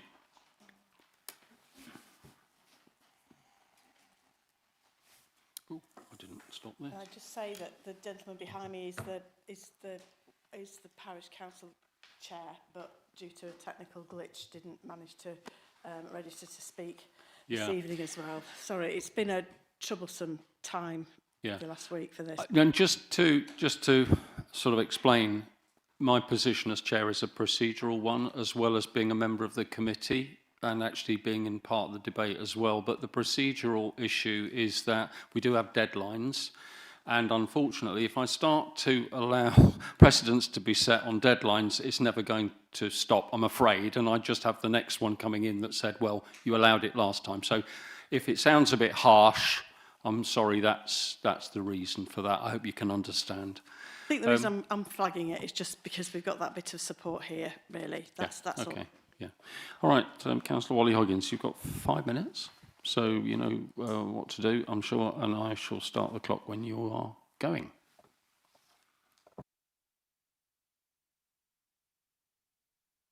It is with a sense of bewilderment, shock and horror that I sit before you again regarding this site, Common sense still hasn't prevailed. The key thing that you need to consider is this. In May 2021, approval was granted for Class Q conversion of this site to turn this barn into one residential dwelling. Class Q permissions at this site have accepted the principle of this residential development. This site was sold with the Class Q conversion rights to Mr. Besterman for a sum of money commensurate with that planning permission. What then ensued and what will be heard at appeal is how, due to permissions granted in the very near vicinity by Stratford planners, had the consequence of making that Class Q permission unenforceable or invalid. What is not mentioned in the documents before you is the strong evidence that the owners of Tallyfield have as to why some permissions and the buildings that have actually been erected should not invalidate the Class Q permission. Suffice to say that the evidence that will be made available at the appeal will not bathe the planners in glory. Mr. Besterman will be able to provide strong and robust evidence that mistakes have been made. The question at the forefront of my mind is why this piece of scrubland with very little biodiversity is so important that planners refuse to let common sense or reasonableness prevail. This seems to be less about whether this barn should be allowed to be converted and perhaps more about the planners trying to defend the fact that decisions and actions made by them apparently rendered the Class Q permission for this house and home to be built invalid. Be assured this will be highlighted at the appeal. This is an ugly corner of my beautiful ward. The campaign for rural England goes even further than this. It states that a good conversion will improve this site. So rather than destroying the countryside, it will actually enhance the area. This is not a piece of biodiverse land, but it anticipates that when development of this site is completed, there will be considerable net gain of it. According to a local farmer who is the chair of the parish council, who has farmed this area for 40 years, this land is horrendous. Other supporters of this application state that the current structure detracts from the natural beauty of the surrounding countryside. It will enhance the surrounding area and it will repurpose the redundant building. The decision today is whether to defend the appeal to allow this home to be built. The appeal is scheduled to be undertaken by informal representations, and this is going to be held at the Hilton Hotel in Stratford. The amount of officer time spent on this application is breathtaking, and some might say improvident. All this expense and officer time to defend the fact that a permission that was already given has now been rescinded because of other permissions they granted. I don't believe that this is in the best interest of Stratford-upon-Avon taxpayers. Our residents want common sense to prevail. They also want the 5-year housing land supply to be fulfilled, and this house would be one small step in achieving this. Is this one dwelling for which permission has been granted previously more damaging to the open countryside than the prevalence, for example, of solar panel installations? Members of this committee have seen the devastation caused in open countryside in their own wards by such schemes. Of note is that the third largest solar panel scheme in the country, which is now at the consultation stage, is being considered for development within the west of our district. That scheme at 1,100 hectares is so impactful it will be visible from outer space.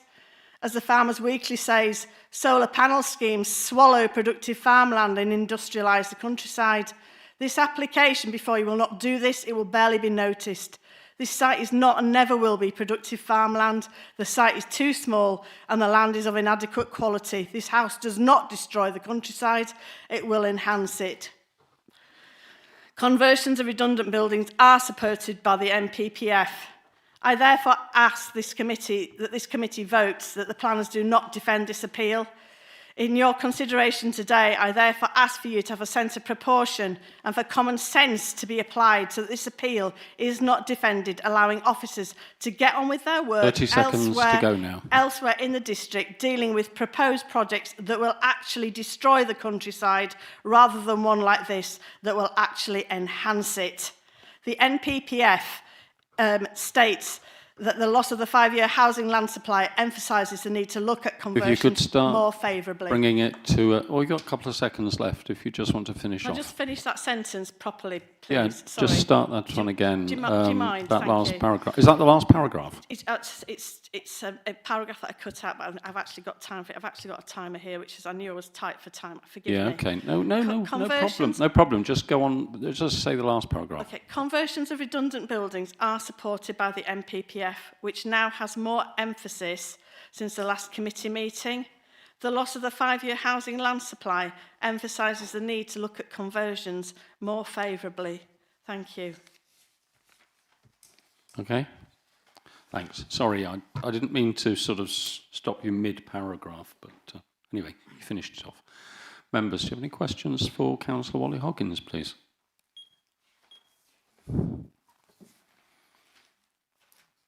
Councillor Harvey. Thank you, Chairman. Councillor Wally-Hoggins, the support that the MPPF gives for conversion of redundant buildings, can you give us the paragraph, please? I haven't got that paragraph before me, but I'm quite sure that the officers in front of us have got that. And there was an I think we enhancement. can Thank ask you. that of the officers. Do you mind? No, Thank you. not at all. We can come on to that with the officers. Thank you, Councillor Harvey. Any further questions? I'm looking around the table. It doesn't look like it. Well, that's very thorough. Thank you very much indeed.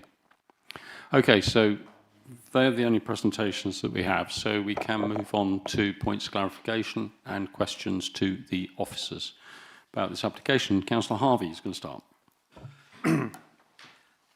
This is an unusual application in the sense that it involves a series of Class Q consents. I would appreciate it if the officers could explain to me, and presumably others who want to know, the sequence of events as far as Class Q is concerned, and particularly the conclusion they have come to that the previous decisions are of no consequence, since the officers have concluded that they are now, quote, null and void, and they cannot lawfully be implemented. This, to me, seems to be a crux and material question in determining this application. Okay, well, I'll ask Joe to respond to that, Councillor Harvey. Just mindful that we've got a particular application in front of us. Yeah, sure, Councillor. Ultimately, Class Q permissions were granted in accordance with the General Permit Development Order. One of the requirements under the General Permit Development Order is regarding agricultural workings undertaken next door, where permission was granted for this agricultural building before the Class Qs were implemented, therefore made a null and void in the opinion of the local planning authority. What I would say, given some of the stuff that's been said tonight, it hasn't been highlighted that the same agents for the people submitted both the applications to the LPA. Also, I would say we would have no reason to refuse an adjacent agricultural building on the basis there is a Class Q application permitted on an adjacent site. Okay, Joe, thanks. Can I ask a question of clarification of you? Then, can you help us all understand how all the history of this is relevant to 2502776, please? In the opinion of the local planning authority, the history of this isn't relevant. It will all come down to the hearing on whether the agricultural building, we call them agnots, that permission was lawfully built. And that will be debated at a hearing at the end of April. The application before you is ultimately a conversion of a modern agricultural barn in the open countryside. I would also be mindful that, and this is mindful, that the starting point for any application is the development plan, which is the core strategy, and also, regardless of the tilted balance, the starting point is still the core strategy. The MPPF is a material planning consideration. Thank you, Joe. Right, I think we need that to sink in a minute, but further points of clarification.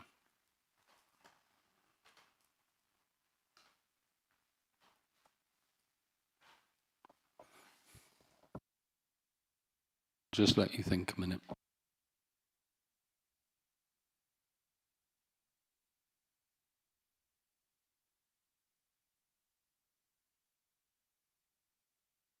Thank you, Councillor Parker.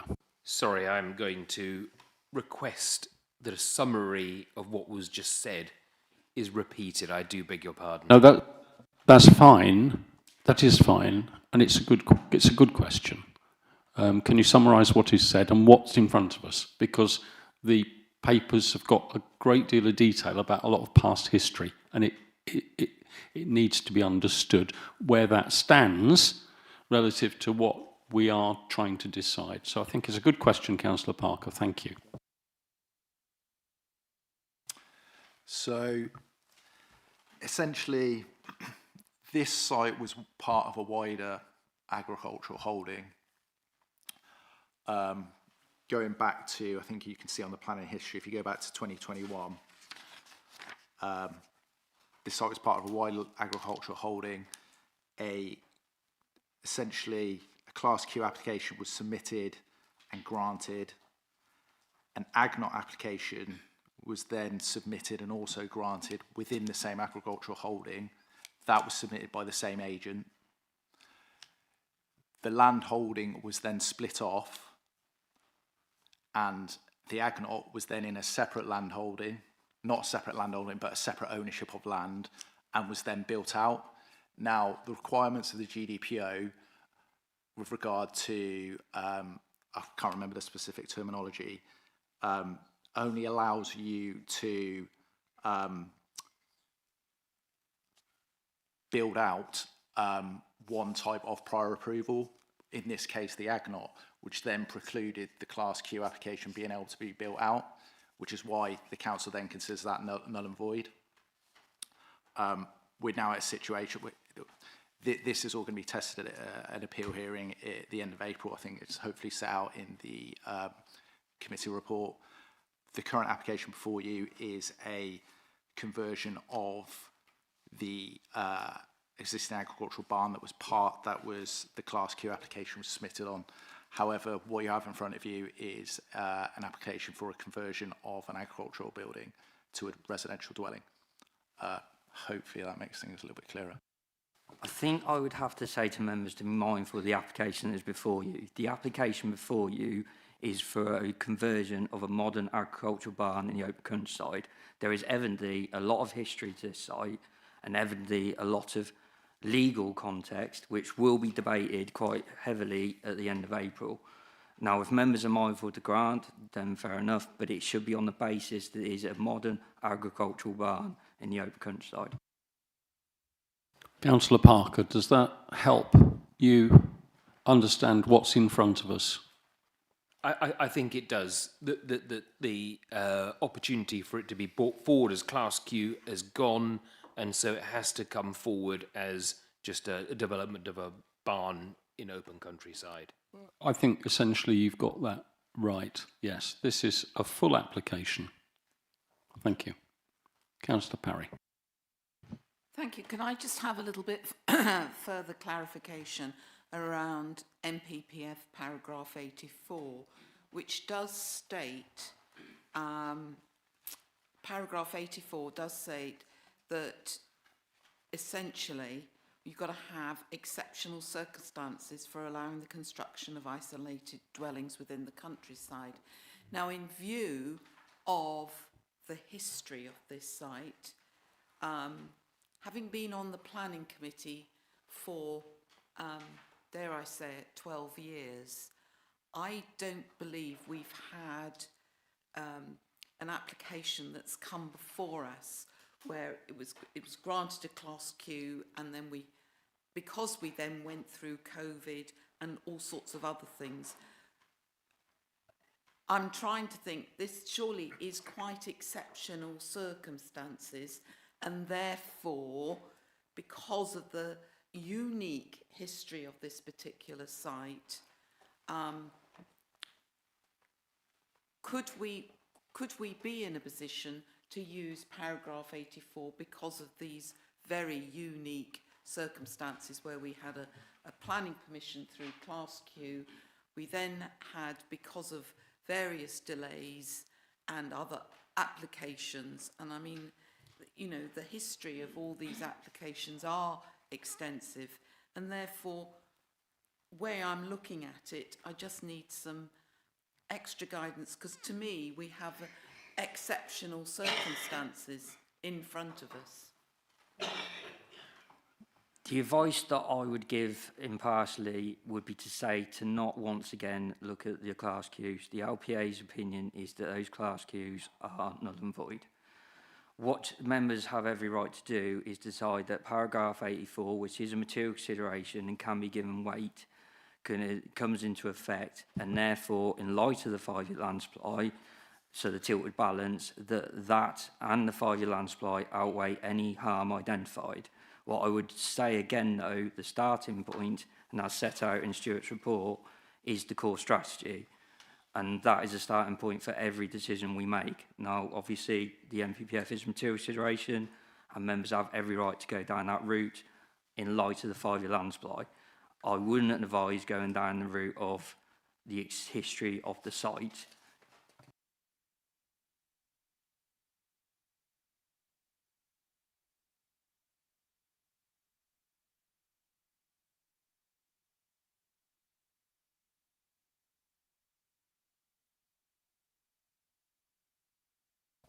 Could I ask a question about the sustainability of the site, please, Stuart? You've said that you consider it to be not in a sustainable location. Can you just give us a little bit more insight into the reasons you consider that?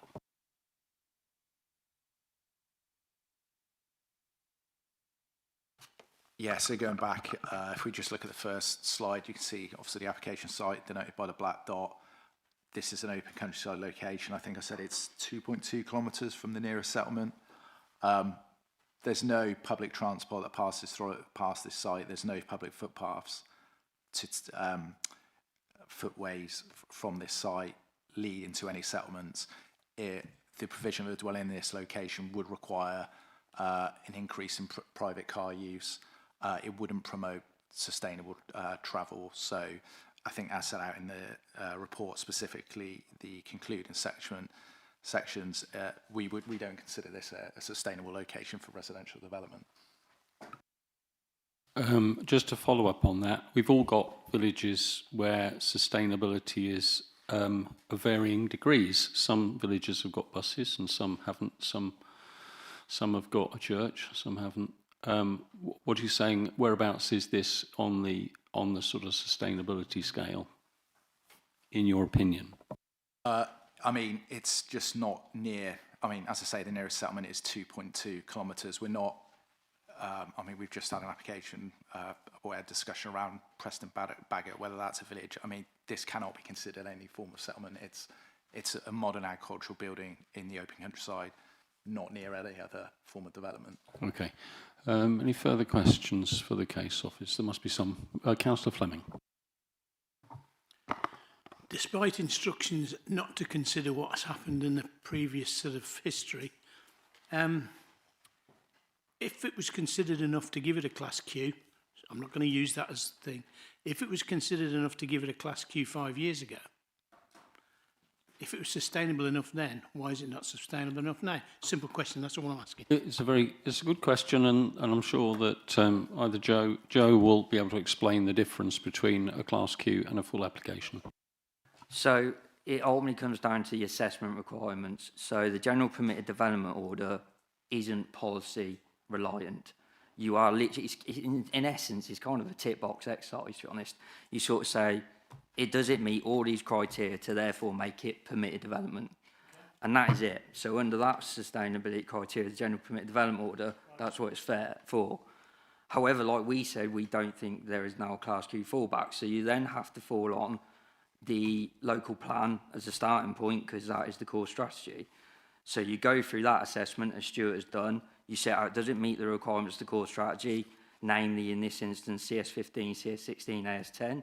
Stuart has determined it hasn't. Also in consideration the agricultural use. And then you can also use the MPPF sustainability criteria, which I know has been before members quite a lot at this moment. So like paragraph 85, as Stuart's just highlighted, we don't think it meets that status either. So ultimately it's two different assessments. It's either, does it accord to the general permitted development order? Yes or no. That's why they don't even come to planning committee, because it's a yes or no answer. But when it's policy requirement, it's a different assessment. And that's why it's two different assessments we have to do. Can I just have a follow-up question? In view of the age of the core strategy, and we know that some of it is now not superseded yet because of the SWLP, but some parts of it aren't as strong now or carry as much weight as they did, especially with the 5-year housing land supply thing. So, of all of the clauses that you've just quoted, are they all still current and perhaps carry full weight? They don't carry full weight. It's in Stuart's report. So you're absolutely correct. The 5-year land supply falling, shall we say, tilted balance engaged from the Borden Hill appeal, the core strategy policies, or the most important policies in the core strategy, the ones I have referenced, don't carry full weight. They still carry weight, which has to be determined within the course of the application as a planning judgment. In the light of this and the harm identified and the location and various things set out in Stuart's report, even in the officer's view, in light of the 5-year land supply and the tilted balance, it still wouldn't be deemed acceptable. Members, as I think I've just highlighted the Council Party, can take a different view and think, well, actually, it is one new dwelling to the 5-year land supply, tilt balance is engaged, therefore we give that more weight than the harm identified. It is ultimately a planning judgment, and paragraph 84 is correctly a material planning consideration on that. Thank you. Okay. Any further questions?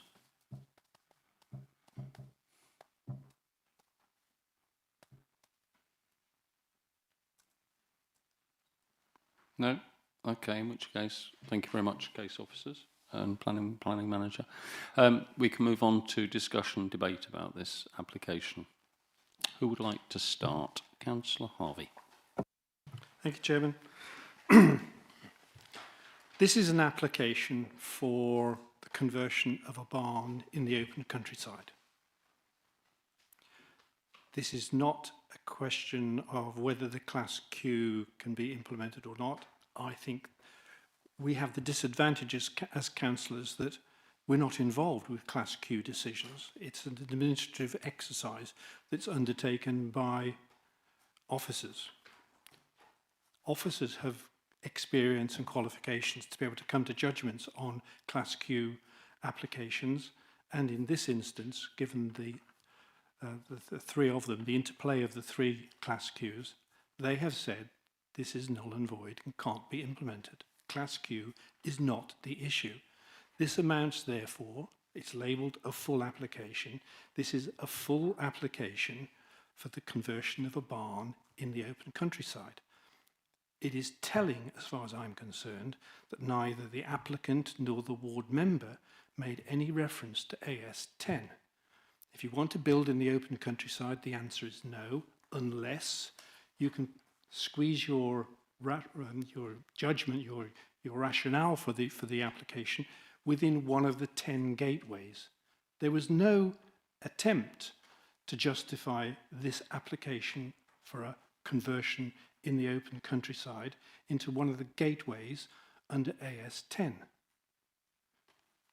Therefore, the logical conclusion is this application should be refused.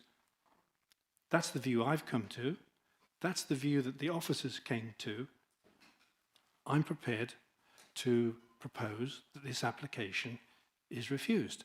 The argument about the tilted balance, I accept that. I mean, I know this site pretty well because every time I go to a physiotherapist, I go from Shipston to Tyso and I drive past the site.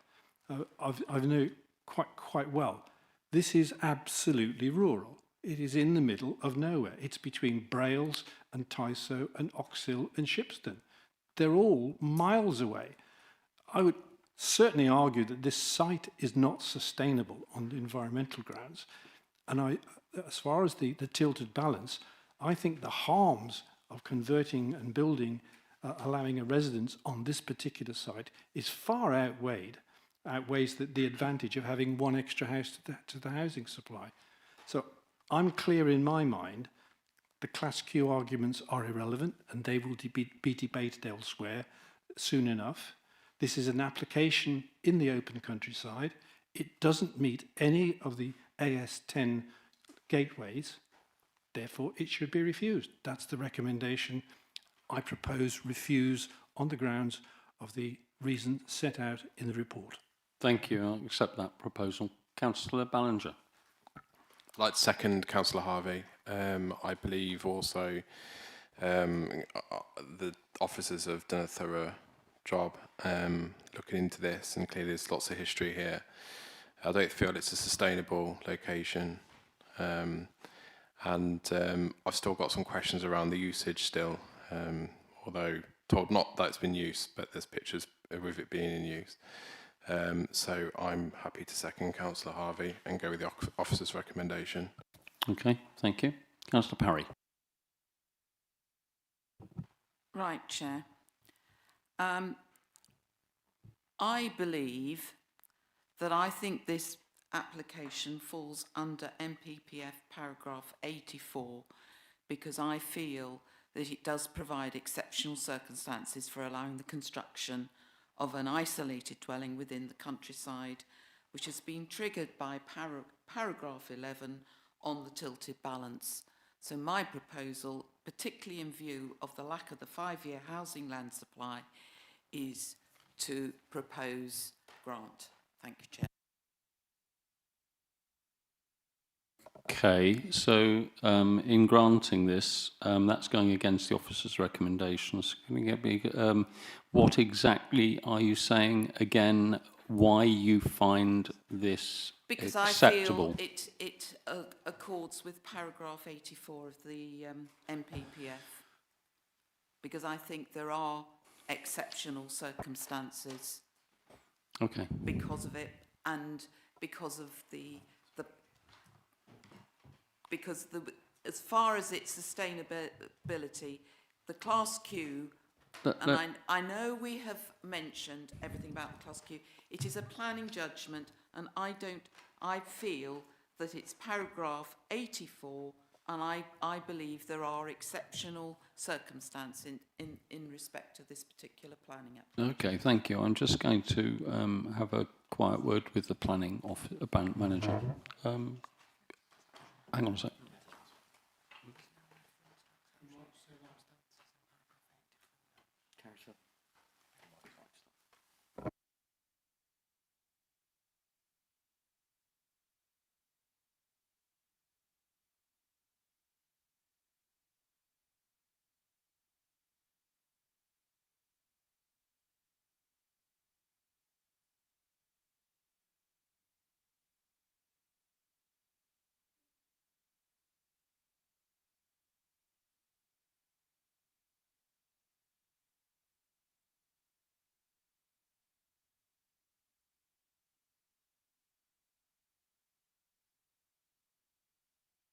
Sorry, Councillor Parry, you've raised the prospect of a proposal based on the NPPF paragraph 84 in exceptional circumstances.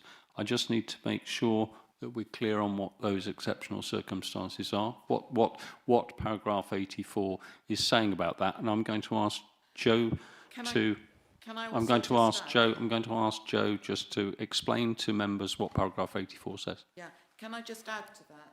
I actually feel that policy AS10, paragraph D, it talks about conversion to a residential use of a redundant or disused building in the open countryside. I view what we have seen in front of us this evening is a disused building in the open countryside, which therefore does apply to AS10. Okie dokie. So we've got two things to think about now.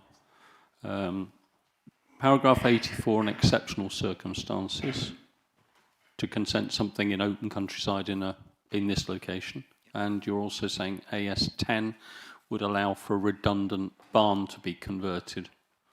Joe, could you help us with it? D. Yeah, would you help us on AS10D? I would just say be mindful that paragraph 84 doesn't actually list any exceptional circumstances. I do appreciate you did make reference to 11D and the tilted balance, so if you're highlighting that as an exceptional circumstance, then fair enough. But 84 in itself doesn't actually go into detail of exceptional circumstances. It literally states planning policies and decisions should avoid development of isolated homes in the countryside unless one or more of the following circumstances apply. The development would involve the subdivision of development would reuse redundant or disused buildings and enhance its immediate setting. So that is the requirement under C. What I would also say in reference to AS10 is, yes, it does say about disused buildings in the countryside. However, and there is no or, it is conversion to a residential use of a redundant or disused building in the open countryside constructed of brick or stone that is listed or of local historic architectural merit or other merit. In such cases, residential should be the only viable use and the building should be capable of conversion in a manner that is appropriate to its character and setting.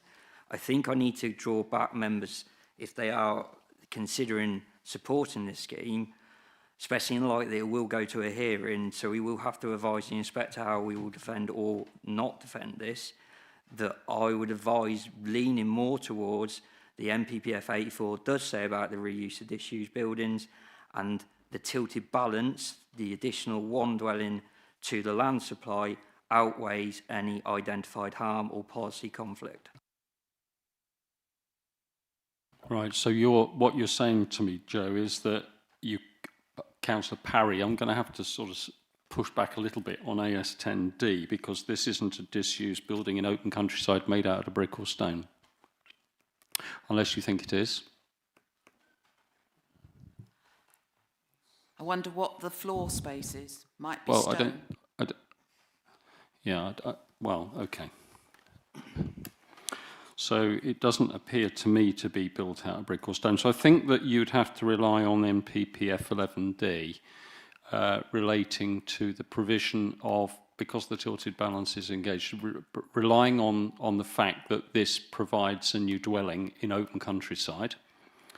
And that provision of that single dwelling outweighs the harm when you're assessing the NPPF policies generally and our own core strategy policies. Yeah. So you're saying one dwelling will outweigh those policies, will outweigh that, and it'll be more important to have one house than it will be to take account of an unsustainable location, for example. Okay. Thank you for that. Councillor Harvey wanted to come in. Thank you, Chairman. Mr. Brooks and yourself have made the point that I wanted to make. I was pretty strident when I said that this application, in proposing that we should refuse, I was pretty strident in saying that this application doesn't fit any of the AS10 requirements. And Councillor Parry points to paragraph D, and you both have pointed to the fact that for a residential conversion, it must be the use of a redundant or disused building in open countryside constructed of brick and stone. This barn is not constructed of brick and stone. Therefore, paragraph AS10D does not apply. It's not a gateway through which you can drive this particular application. You come down to the balance, the tilted balance, whether you think adding one house to the housing, the 5-year housing land supply outweighs the harm that this particular development would cause. It is in the most inaccessible, well, I won't go on, it is, in my view, it is not sustainable, and the harm that it would cause, the precedent that it would set, would of allowing, without justification under AS10, a building of a residential dwelling in the open countryside would be not in the interests of the local authority. Thank you. And yeah, I'd echo the precedent issue. Now, who wanted to speak? Councillor Fleming next, and then Councillor Eden. I think on the basis of the tilted balance and clause 84 NPPF, plus the fact that I'd asked some questions about our the weight that our current core strategy holds, I think I'd like to second Councillor Parry's proposal. Okay, so I've got a seconder for Councillor Parry. So, Councillor Eden, would you like to comment? Thank you, Chair. We are talking about a full application. it's very easy to get tied in knots with all of the history and the Class Q element of this. But we're talking about residential development in open countryside, a mile away, at least a mile away from any near settlement. One of the speakers spoke about common sense, so I'm going to use mine and go with what the professionals are telling me, to be perfectly honest. So I will be very much in going with the refuse option. Thank you, Chair. Okay, thanks for that, Councillor Eden. Anybody else like to speak? Oh, Councillor Harvey. We have a major upset. We're just going to get something to mop that up. Okay, so at the moment I've got a proposal from Councillor Harvey, which has been seconded by Councillor Ballinger, to go with the officers, and I've got a proposal from Councillor Parry, seconded by Councillor Fleming, to approve this application. Anybody else want to have a say in the debate? Councillor Adam, you normally have something to say. I think Councillor Parry mentioned exceptional circumstances. I think it's fair to say we wouldn't have this in front of us if it weren't for the history, to some extent. But the case is in front of us, that it's, as Councillor Harvey's pointed out, a conversion in the open countryside. So I think there is a due process going through to assess the history. Through the planning inspectorate that is already being taken out of our hands. I think it's reasonable to let that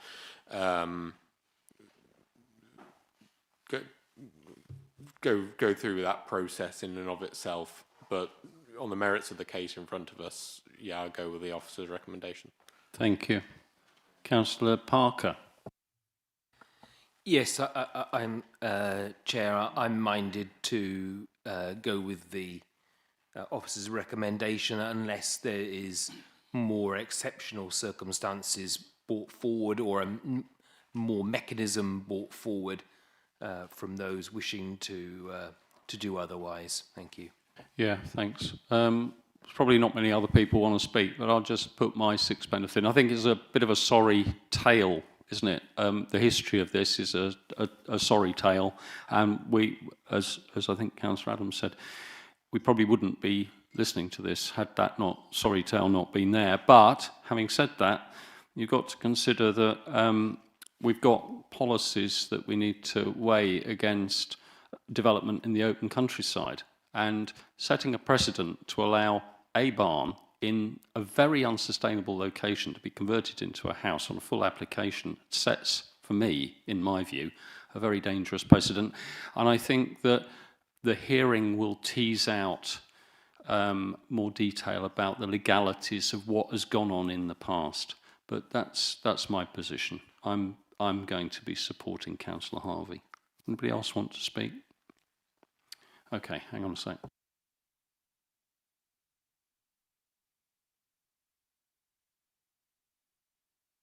Yeah, okay. So I'm going to go to a vote now. So I've got a proposal from Councillor Harvey to follow the officer's recommendation and refuse. The reasons are set out in report page 45.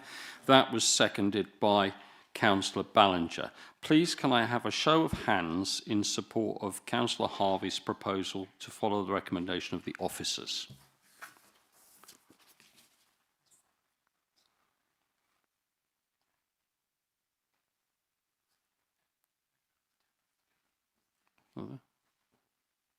You got the right numbers? 10. 10? So, right, so, and those against that? 2. And are there any abstentions? No, so we should have 12. Okay, so that's the first proposal,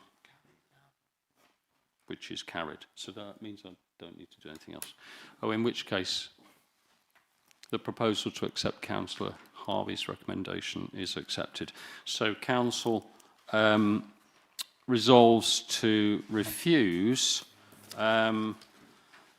the application 2502776 FUL at Tallyfields in accordance with the officer's recommendation.